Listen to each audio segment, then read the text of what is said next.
Krystal Versace and what does she sort of make up for in Luke? I'm thankful for being bullied. I'm thankful for being tormented, being brutally honest as well, because this isn't an industry where you can be like, oh no, you look cute when they actually look busted. You have to be honest. How does a boy get into drag? From the famous words of RuPaul, you're born naked and the rest is drag. What would you say to all the young men and women thinking about drag? What would the advice you would give to them be? Luke, Krystal, both of you, I guess. Luke, thank you so much for joining me today. It's an absolute pleasure to have you on the show, on the sit down. I guess my first question is, how are you? How's lockdown treating you? How's coronavirus hopefully not treating you? Yeah, it's good. I'm beginning to lose my mind now. I was good at first, getting stuff done. Had an aim, but I've lost the aim now, so I'm just trying to survive. Yeah, I think a lot of us share that sort of sentiment. Have you been working on your drag much at all? I guess it gives us all a moment to reset and be able to think about the future and lay the foundations for a potential career. Have you been working on your drag at all during lockdown? Yeah, definitely. I think before it all happened, I was like, right, gives me some time to do a lot of stuff now. Oh my God, exciting. So yeah, I definitely got off to a good start, getting everything done, just refining a few things every day, just doing a little bit of something just to prepare. Because I want to come out as like a new person, I guess, because I feel like I can grow and yeah, just have that fresh start on things. Yeah, that's good. So what do you think you're trying to change? Not change necessarily, but what do you think you're trying to develop from prior to lockdown to post-lockdown? I think maybe just refining a few things, just things that I didn't have time to sort of think over. And now I'm like, okay, so I want to get good at that and I want to get good at this and let's practice this a bit more, practice my craft just a little bit more and just perfect everything because I'm a perfectionist. Yeah, no, definitely. And I think, the people that are watching, they might not know anything about drag. They might have heard drag, it's just, fellas dancing about in dresses, isn't it? And it's so much more than that. You say it's a craft, it's an art, it's you're a perfectionist. You really have to work on it. It's a skill almost to be fantastic at drag. Can you tell the viewers a little bit about what drag is and what you love about it? Yeah, so drag, it means a lot to everyone.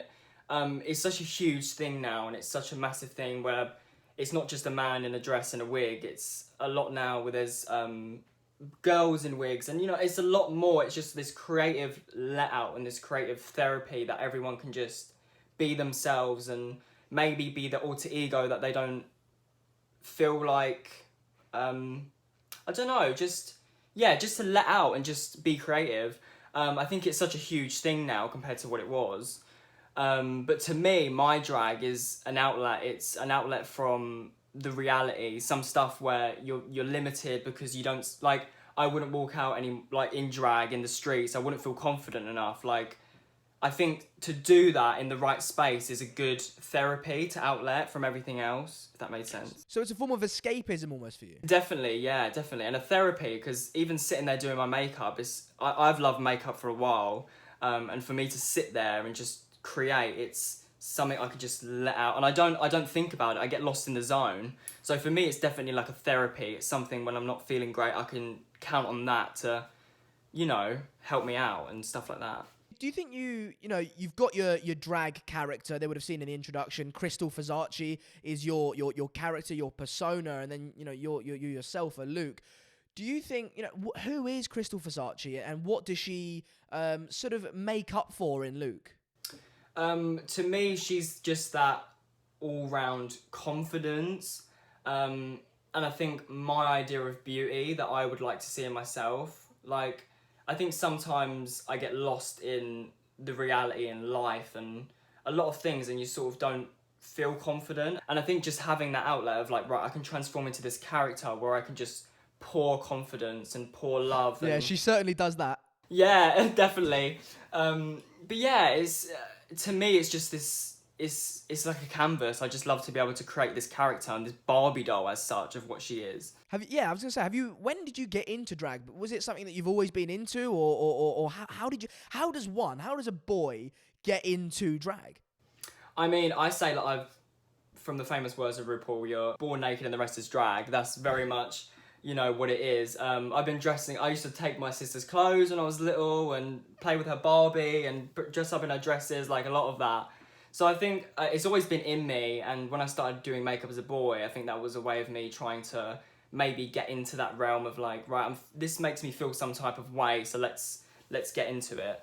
But yeah, so when I started Krystal Versace, it was I've been doing makeup for a while, and I started to experiment with drag makeup. But when I first got on stage, it was August last year, and I was asked to be one of the performers of the night, and it took off from there really. So, yeah. Yeah, no, but and she is this beautiful, over the top, over hypersexual woman. For the people that are watching, there are probably a lot of straight white fellas watching this that think, oh, drag, I'm not watching this. What would you say to those people? Because we've spoken before, and we've said that drag allows you to go into a world where there are no boundaries, there are no limits as to who you can be and what you can say and what you can identify as. And what would you say to the people that think, oh, it's just a bunch of bullshit, basically? Yeah, I would probably say like maybe just try and educate yourselves, because it's not like we're in their face and it's being a woman. That's not what I'm trying to do. It's simply an art form of what I want to do and how I express myself and my art. And it's me on stage entertaining. It's an entertainment. It's theatrical. That's how I see it. So yeah, to me personally, I'd probably just say like try and accept it and understand it like you would understand maybe a painting or something that you find amazing, or like a photograph that's beautiful. Do you know what I mean? It's something like that. It's a different way. And dance is another art form that people love. It's just another art form, and it's another way people can express themselves, and it's how I do it. That's really interesting, because I've my girlfriend's into drag, and that's how I've sort of known bits and bobs. But I've never really thought about it. You've put it together there as basically a pantomime, sort of theatrical dance performance with what's dancing is like a piece of art on a canvas. Basically, it's quite interesting, I think, the way you put that. Yeah, definitely. That's how I see it. So going on then, if we go right back to the beginning of your drag journey and your journey as a person, you said that drag's always been in you, and you've always felt the desire to do makeup and do things like that. Where did that really start? Was there a pivotal moment when you thought, oh my God, when you first picked up a brush, you thought, oh my God, I quite like this? Yeah, I think as I said, it's always been in me from a young child. Like when I was about 6 or 7, and I used to go to my nan's house, and she would let me put a towel on my head and use all my heels, and it was just I remember it, and just feeling so liberated and just so free as a child, and even at that moment. But when I started to actually take up a brush, it took a lot, because at that time it wasn't a massive thing, as you see like all the time now with boys wearing makeup. It was just after it became sort of in mainstream. And I think a lot of like people on YouTube and a lot of that just inspired me to be like, right, because there was this movement, the movement that started of just being like, right, no labels, let's be who we want to be. It started to happen, and I think it just inspired me to be like, right, I want to do something. And I've always been creative, so it was a way of me just extending that creativity and trying something that I've always wanted to really do. Yeah, do you think, obviously RuPaul's Drag Race is like the thing. If even people that don't really know about drag, they would have, gone past RuPaul's Drag Race on Netflix. They would have seen it somewhere. How much do you think that's contributed to the sort of accepting of drag and the sort of making drag mainstream?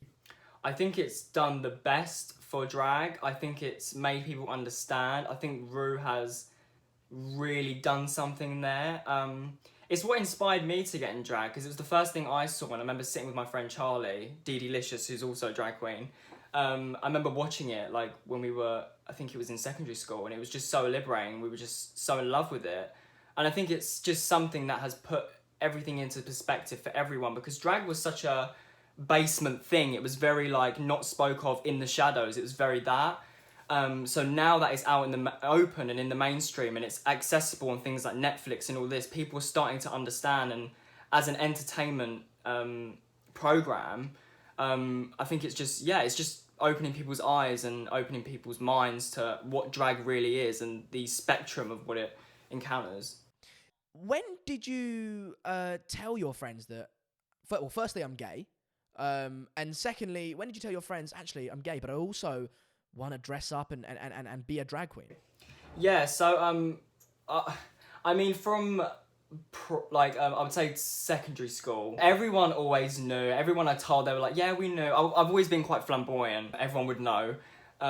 So yeah, it was when we watched that. I remember we loved it, but we also, I remember my friend Charlie telling me, and he was like, because he was the one who showed me the TV show, and after that we were like, oh my god, we would never do that. There was this thing in us that was just like, no, like pushing it back. And I remember that, and I think, yeah, just over time, just like understanding and obviously feeling comfortable within yourself, because it's not an easy thing to do, go out there and dress up as a woman and put a wig on.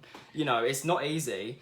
So yeah, just time and being comfortable with myself, I just started to let things go and start to pick up the brush and pick up the wig, and yeah.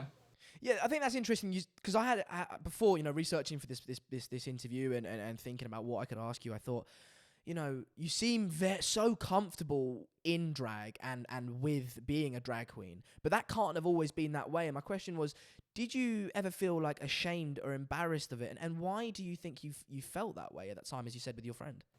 Oh, 100%. I think I remember when I was coming out, as say, and it was the most nerve-wracking thing. And I remember I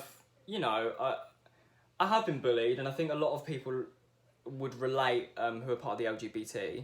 I think it's a common thing now. But yeah, it was definitely that, and people just saying, like, looking down on you to be like, no, you're this, you're that. And it was not a great thing for anyone's confidence. That's something as a straight guy. I go through life and I'm so privileged. I come from a well-off family, and I'm straight, I'm white, I'm a man. I have all these privileges handed to me. Especially with men, I think there's so many boundaries that are applied to us through society from a young age. You become a builder, you become a footballer. You could become all these things. You don't become a drag queen. That's never something that's sort of given to you as an option as a child. Your father specifically, I think, me as a kid, me and my girlfriend have conversations as well. And we go, what if our son was gay? What if our son wanted to be a drag queen? In preparation for this interview, and I say, I'll be fine with it. But in your back of your mind, you do go, okay, that would be a little bit of a shock because that's not what you have in mind. How did you find that process with your dad? We had our arguments, we've had our disagreements, but it was all about just educating people and educating how I felt. And sometimes I just sit there and have to pour out my feelings and just be like, this is how I'm feeling. I think it's just adjusting, and that shows, isn't it? That shows that I think that shows that people aren't just ingrained. People aren't always going to have the idea of, no, you don't become a drag queen, you become a footballer. It's just what you're used to, and it is, as you say, about education and time. Definitely. And I think because my parents are both Christians as well, I think it was another sort of thing to add to the mix. And they were churchgoers for a while, and I think a lot of mixed messages started to go around that I was expressing myself in this way. So it wasn't easy. It wasn't easy with all these factors that I had to encounter. So yeah, do you think that's made you a stronger person for it? Because obviously you require great strength to be able to go up on stage in front of all these people and perform as Krystal Versace. Do you think those hardships have allowed you to become the person you are? Oh, definitely. I'm thankful for everything that's happened. I'm thankful for being bullied. I'm thankful for being tormented. I think if it didn't happen, I wouldn't be where I am now, and the confidence, because you have to grow that skin. If you're going to go into an industry like this where it's competitive and you're doing something that is, you can't be offended by everything. You have to learn how to deflect. So definitely, I'm thankful for all of that. It helps just grow as a person. Yeah, you say that, in an industry as drag is, it's very, it's full of big personalities. It's full of people that want to go to the top, and you do need thick skin notoriously in drag. How did that, when you were starting to get into the drag community, we're skipping ahead a little bit, but we can do whatever we want. When you were starting to get into the drag community and wanted to perform, what did you make of the idea of getting involved in a community with such big personalities, and how did you plan on standing out from that? I can't ever remember pinpointing the moment where I thought that, but I remember when I started makeup and started doing drag, and I was always like, oh, I'm inspired by this person, I want to do it like that. And gradually I started to let go a bit, and certain things used to like appear to me, and I'd be like, oh, I really want to do that, I really want to wear that, I really want to look like that. And over time, I think it just takes you to refine and just as a person grow into who you really are. And I think I've found like who I am. And who are you? Miss Krystal, that's what she is, that's how she, So yeah, it's definitely a hard competitive industry, and everyone wants to be a drag queen these days because of Drag Race and all of this. And I just say work hard, because that's all I've done is I've committed so much to it, and I stand out just because I don't necessarily try too hard, but I just let myself go with it and let myself flow with what I'm naturally born to do. Yeah, you say that you have really honed your craft. What, for the people that don't know, what exactly is the craft that you have to hone? You know, how much is there to it, and what sort of things do you really have to improve at to be able to be at the level that you are now and further? Yeah, I think there's a lot with drag. There's so many aspects. There's theatre, like a lot of drag queens come from theatre. I've come from literally nothing. I've never been a dancer. I've never done theatre. I've never done acting. So I've just had to like do everything from scratch. And I think a lot of people these days, when they want to be a drag queen, they expect everything to be given to them, and they expect, okay, I need money so I can pay for all this. And that's good, but that's not how you be successful. You have to learn how to do everything yourself. You have to learn how to do the stuff that you pay people to do. I've learned the basics of some sewing. I've learned how to dance and be flexible. I've learned all of that, and just from bouncing off, because me and my friend Charlie, D Delicious, we are really tight and we're best friends, and we bounce off each other with ideas. We're always seeing each other. So I definitely think having a companion like that, and having that person who's in the same industry to like bounce off ideas and tell you, no, that's not right, or I really like that, it sort of helps shape each other. Yeah, you know, you say that you've that your friend Charlie and D Delicious, as her drag name is, or as her drag persona is called, that she's helped you out a lot. I noticed that when you were talking about watching Drag Race with her or him, when you were young boys. How, as you say, how much has she or he helped you really go through these times of transformation and sort of identification? She's helped more than I can imagine. Every time we have a performance on stage, we come back the next day and we watch it and we analyze everything. We're always analyzing everything, and it's not good, but we automatically are like, right. And there's so many times where she gets in a rut and I have to help her and go like, right, look, you're amazing, you're good at this, and we just bounce off each other with our energy. And I think a lot of people have noticed that, because when we do shows together, people are like, yeah, Dee Dee and Krystal. But yeah, bouncing ideas off each other and being brutally honest as well, because this is an industry where you can be like, oh no, you look cute, when they actually look busted. You have to be honest, because with us, we're like, okay, I don't want you letting me leave the door like that, so tell me that it's wrong, and tell me don't look great. Do you know what I mean? So there's a lot of like being brutally honest and just helping each other grow. You talk about Krystal's look. I want to touch on Krystal a little bit, because we've talked quite a bit about Luke and the way he's dealt with things. But Krystal, Jesus Christ, like, she's mental. She's so out there, so confident, she's quite good looking. I've got to say, I'm a straight man, but she is very good looking woman. Do you think, firstly, how did you develop, from, Luke putting on a little bit of a makeup and a wig to Krystal in stockings, chains, and whips? How did that transformation come about? It took a while, definitely, and I think I've always had this idea of like, I want to be like that, and I want to be this sexy bitch on stage, and I want to just captivate. And from the first performance I'd done, I remember getting feedback, and people were like, I loved it, and I just, all this. And there was 2 other drag queens. My drag mother, Victoria Carriage, she took me. What's a drag mother? So she was someone, people nowadays, they think, oh, you can just get a drag mum by asking. But no, this was a drag queen I performed with of an older age, and she took me aside and was like, right, you are amazing, you can do this is how you improve. And she took me like that and was telling me the brutal honesty of what I needed to hear. And she's always been there to back me up and if I needed some support. So definitely, I think with my aesthetic, with everything, it's just development. It's starting somewhere and being like, right, I'm not happy with that, because I'm never happy completely with anything. And I can do something and love it, but in a few days I hate it. I don't know, I'd love to be able to captivate people on stage, and being able to serve this like lust and this like feminization of people that can just look at it and be in awe. And that was what brought me to be Krystal.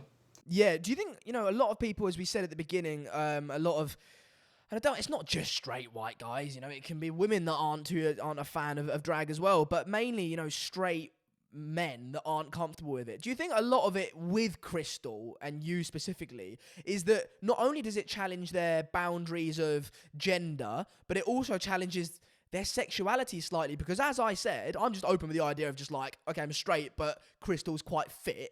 Like, yeah. So do you think a lot of them, they think, oh my God, Krystal, she good looking, but oh no, a malfunction, it's a boy. Like, what's going on? Do you think that's why they're so uncomfortable with it? I definitely think it makes people uncomfortable, but in a way I sort of like that because it's challenging people. It's challenging people to fight against something within them. And I sort of like that in a way. So yeah. Has anyone been like, you know, you said you got bullied at school. Has anyone bullied you, or had a negative view of Krystal and drag and your sexuality, but actually in the latter stages, you know, recently messaged you and gone, don't tell anyone, you're quite fit? Literally, there are so many people, and there was no way, really? Yeah, like I'm not. I mean, I normally just go along, and I'm just like, right, delete. Yeah, it is funny, and it's funny to sometimes look back on and talk to friends and be like, oh my god, it's just like a laugh, but yeah. But I mean, thing is, I was actually looking to shoot a documentary about drag. So basically, to, you know, from the point of view of someone who doesn't really know much about drag, film a documentary. So speak to a drag fan, speak to a drag queen. I was going to speak to Sophia Stardust before I knew you. And go to a drag show, So when I was making that documentary that's never actually gone out, I went to what I thought was a drag show, right? I thought I'd go to London, I'd go to a drag show. That'll be part of my drag education. I travel up to London, I've got my videographer here. I've got, you know, someone else getting another shot there. I'm presenting, I go, oh yeah, brilliant. Okay, oh yeah, okay. Gay club, fine. I've gone to many gay clubs in the past, not on my own, but because I you know, in Madrid, a lot of my friends were girls, and they said, let's go to a club. Okay, fine, whatever. Anyway, I go in. I feel at home. Turns out it was something called Pop Idol. No, was it Porn Idol? Right? Porn Idol. Basically, a bunch of people get selected and go up and just strip. It's just random people go up and strip. Now, I went to this show because Courtney Act was performing, and I thought, oh, brilliant. She you know, won Big Brother and like she's well known. She's, you know, a slightly more mainstream drag queen, I feel like, at least because she went on Big Brother and did things like that. And Pop Idol, I think she did, or something to do with singing. So I thought I'd go there. She was on for about 5 seconds. She went off to the side of her other drag queens and went, yeah, get the next fella on. And I thought, oh my God, what's going on here? It's mental. But there is quite a connection between sexuality and drag. How closely do you think sexuality and just sex is linked with drag? I think it's limited. I think it's connected in a small part. I don't think a lot of people really want to like connect with that. But I think it's, again, drag is this thing of like being on, having a voice. It's like being on stage, making a statement. A lot of it is very political, and especially in the UK, it's a lot about being political and speaking out about something that people would feel uncomfortable about speaking about, or like comedy with jokes that people think, oh, no, I shouldn't be saying that, but it's funny. It's people not holding back. That's what it's all about. And I think being sexual as well, it's another thing that makes people uncomfortable, you know? So yeah, I think it's just another segment of expressing an art form and making people question things and be like, right, you know, we're gonna, you know, I think it's just another art form. Yeah, I certainly questioned my time there, actually, because not didn't question my sexuality, but I was like, what the bloody hell's going on here? Because it was, there had a certain amount of people that went upstage that were sort of offered to do it beforehand. And then at the end, Courtney Act went to pick someone from the audience, right, to come up and perform. And it's a big competition. Whoever does the best striptease and strip show wins, and they get a certain amount of money or whatever. Anyway, it comes to the time that Courtney Act's going to pick a member of the audience to go up on stage, and you have to get full, you know, bollock naked. And she's looking around going, who can I pick? She goes, you. And I look over my shoulder and I go, who's he talking to here? And she's going, no, you. I've got, me? She's got looking straight at me to go up on the stage, get bollock naked and, you know, dance my tackle about. Like, I was like, what is going on here? And I thought, I'm not going to Porn Idol again. On sexuality and drag then, you know, we say most drag queens are gay. I think that's fair to say. You know, there must be a link there in between sexuality and drag because, you know, I don't know what the percentage is, but let's say 95% of drag queens are gay. Well, you know, it's not 50-50, is it? You're not seeing 50% of drag queens that are straight, 50% of drag queens that are gay. Why do you think gay people are more likely to become drag queens than straight people? I find that interesting. I think definitely because as the LGBT and as me knowing a lot of gay friends, we all just like to, I think, play around with that. And I think because many of years, due to history, we've been always tormented for that and always put down, and there's still countries that it's illegal to be gay. It's a massive issue still. And I think drag is just this way of people like being like, you know what, fuck this, I'm gonna do whatever the fuck I want and I'm gonna express how I feel. Yeah, I think it's, I can't bullet point the time where it's been like, right, so that connects with people being gay, but I just imagine it's just because of the campness and what we all represent, and as a community, we're all about being the most and being expressive and liberating our feelings, and I think drag comes through that. In regards to in regards to when you're on stage, then do you feel like a woman or do you feel like a man in sort of a wig and makeup? I mean, I personally represent as a boy, I represent as male, but when I'm in drag, I could definitely, and I know recently, like when I'm getting into it, I can start to feel myself change a bit. Like it is a weird feeling. It's like, right, I'm starting to feel myself now, and I'm like, I just feel like this new character. I wouldn't say I feel like a woman. I always go around and be like, bitch, I'm a woman. Like, can't get a load of this. But yeah, I definitely feel like this entity of like empowerment and courage and yeah, I just feel fucking sexy. No, I respect that. But the reason I asked that question is because I was wondering, as someone who, you know, has the ability to regularly kind of transform from a man into the image of a woman, because it's important to stress that you're not identifying as your gender is not identifying as a woman when you're in drag. That's just your persona, and there's a difference for people that aren't aware between sort of transgenderism and, you know, being drag. Being a trans woman and being a drag are two different things. But as someone who does have the capability to regularly sort of switch between man and woman generally, do you see a difference as to how women and men are treated? And, you know, do you see maybe the objectification women get as opposed to men? Do you see a difference in that? If you're Krystal, are you treated much differently than if you're Luke?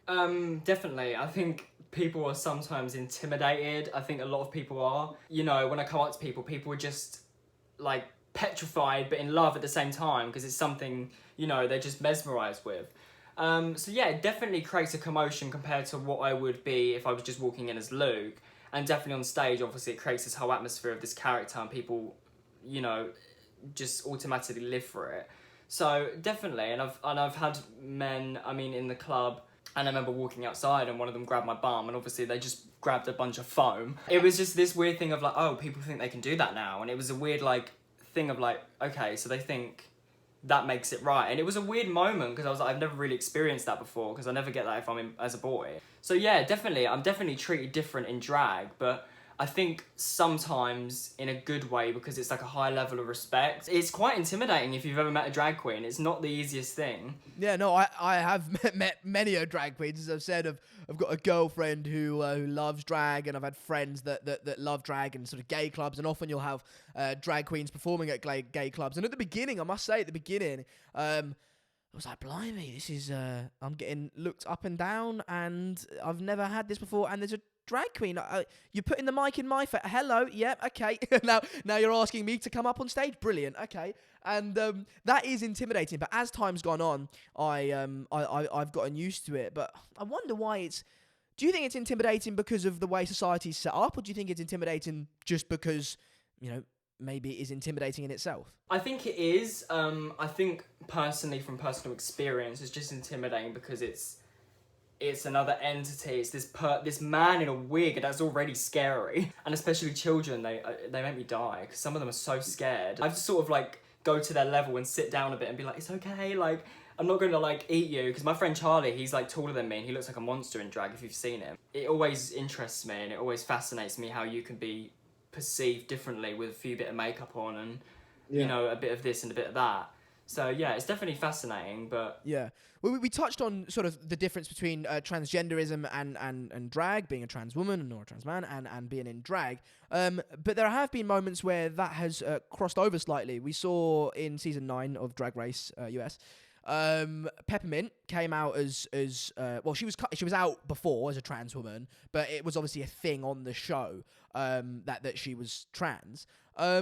when she came out, obviously RuPaul was very, out there and flamboyant, and as most drag queens are. But when talking about this, he seemed to become slightly more introverted, suggesting that he had not a problem with it, but that, drag queens and trans women might not be the perfect match. What's your opinion on trans women being drag queens? I personally don't feel affected by it. I think a lot of people find their trans identity through drag. I think it's a way of getting to that point of, oh, this is what I'm really meant to be. And I think that's a huge thing, and that's a really special thing for people to take away from something like drag, to help them find who they really are. I honestly don't have a problem with it, because drag is more than just a man and a woman. It's a feeling. It's being able to express yourself no matter who you are. So who you are, like if you want to do it and you feel like that's going to help you, then you do it, no matter how you identify as, if you get what I mean. Yeah. Did that ever cross your mind where you were like, you mentioned there, people, drag is a part of their trans journey. Did that ever cross your mind, like, oh, maybe I am trans? I would lie if I said it didn't cross my mind. And I definitely was put in that box when my parents first saw me being like the drag that I do now. Personally, it's not something I want to go through, because it isn't how I identify. I'm happy as being Luke. I feel comfortable. I think I like to have that difference, and the transformation is key for me. It's so important to me to have that transformation going from A to B. So I think I would lose that if I, Interesting. And then, well, we're almost wrapped up. I think I'm almost out of questions, but I think Drag Races again is an important thing to talk about. If you were on Drag Race, right? Well, firstly, do you have aspirations of going on? Definitely. A lot of people think I've applied for season 2, and I just sort of... Have you? No, I have not. I'll put it out there. I have not. I don't feel ready yet. I feel like my aim is to go on Drag Race and definitely get the platform, and it's not like not everyone wants to do it, but it's something I want to do, and it's something I've worked towards and building myself a name. And then after that, I want to tour the world. That's my dream. So, yeah, one day it will happen. I've created a lot of connections through being and working at Glitter Bomb, which is the club I work for. So creating a lot of links. But yeah, it's definitely a dream. I think it will happen. I just don't feel ready yet, and I think I want to refine stuff before I put myself out to the world for people to, judge me really, and just, Yeah, that's interesting. That's very noble of you, I think, that for you to say, you know what, it is a dream of mine, but not yet. I'm gonna hone my craft and work on my skills, and then eventually, when the time's right, I'll do it. How far do you think you are off from entering, or at least applying? It's difficult. It's difficult to say, because I've come this far since August when I started. So I'd probably say, to be safe, another 2 seasons maybe. So hang on. You've only really been doing drag for a year or less? Yeah, properly on stage, yeah. That's mental. You're so, I guess I'm an untrained eye, but as I said, doing my research for this interview, you seem... fully confident, you know what you're doing, you've got the moves, you look great. All of that in a year. Yeah, it's definitely taken... honestly, sometimes I look back and I'm like, how is that? But it is fascinating, and it's amazing to me how because I haven't done this on my own. I thank a lot of people. I thank... I call her my drag mentor, Jazz, and she was the one who got me into Pride. And I think a lot of people have helped me through the way, so it's not just me. I'd be fool to say that. I've had a lot of support, but I think people are shocked at that, but at the same time, I think, why would you? I work hard at my craft, and I know what I want, and I think a lot of people think, oh, I'm going to wait till a few years, and I'm like, if you want it, do it. If you want it that bad, let's go, get the ball rolling, because that's what I'm like. I spend all my money on drag, that's all my money goes to, because I'm so passionate, and I know that one day it's gonna benefit me. But that is mental though. That you look at the last season, well, the first season, the only season of UK drag race. Someone like Davina De Campo, who's been doing drag for I don't know how many years, right? Like 10, 15 years. She's been performing as a drag queen in clubs and pubs and all that. So you absolutely have got so much room to improve based on the amount of time that you've been doing it. How far do you think you can go? How good do you think you can get? Honestly, I like to think that there's no boundary, and that's what I've lived my life to for now, is having that no boundary. So I just take every day as it is and just keep learning and keep experimenting and keep pushing myself. And I'm never at the level that I want to be, so I don't think I'll ever be at that level. I think I'll just keep going. So yeah, it excites me when you put it like that, to be like, where will it go? But I think the fascinating and exciting thing is not knowing where it will go. Yeah, I mean, you're a woman or a man of clearly a man of sort of aspiration, and a man of you seem like you seek adventure a lot of the time. You seek excitement, and you embrace the unknown quite a bit, and I think that is interesting. Do you think that's a quality needed in someone that wants to do drag, or do you think you know that's just you? I think definitely, yeah. I think taking every opportunity while it's there and trying all the time to maybe better that, it all adds to it. So yeah, I think it's definitely a good quality. Sometimes I get caught up in it, but then again, it's all, I know that I'm doing this and I'm doing the right thing, and I'm working towards what I want to do as a dream. Yeah, and then finally on Drag Race rather, if you were part of the UK Drag Race season 1, where do you think you would have finished? Who do you think you would have beaten? Let's get some beef going, Krystal/Luke. Oh, it's hard to tell, because it's always like the pretty one goes home early, so I don't know. But people say, and I think I've got a lot more to give than just being pretty. Like, I don't label myself as a looks queen as such. I can dance, I can put on a show. So I don't know, it's hard to tell, because it's so, I've spoke to people who've been on the show, and it's always been such a thing you don't expect. Like, everything is so difficult, and it's nothing that you think what it is when you watch it. Trust me, I watched season 1 of Drag Race because it's a long story, but I watched season 1 with my girlfriend. It was more of a bonding thing, don't worry about it. And I watched that, and it wasn't, I enjoyed it, but it wasn't necessarily for me. I love football, and that's what I'm going to be watching. So the Drag Race wasn't really for me, but I can make sure that when you're on it, Krystal, I'm going to be watching every single episode, and I'm supporting Krystal, and I'm going to be, I'm going to be there every single episode. I hope so, yes. It's exciting.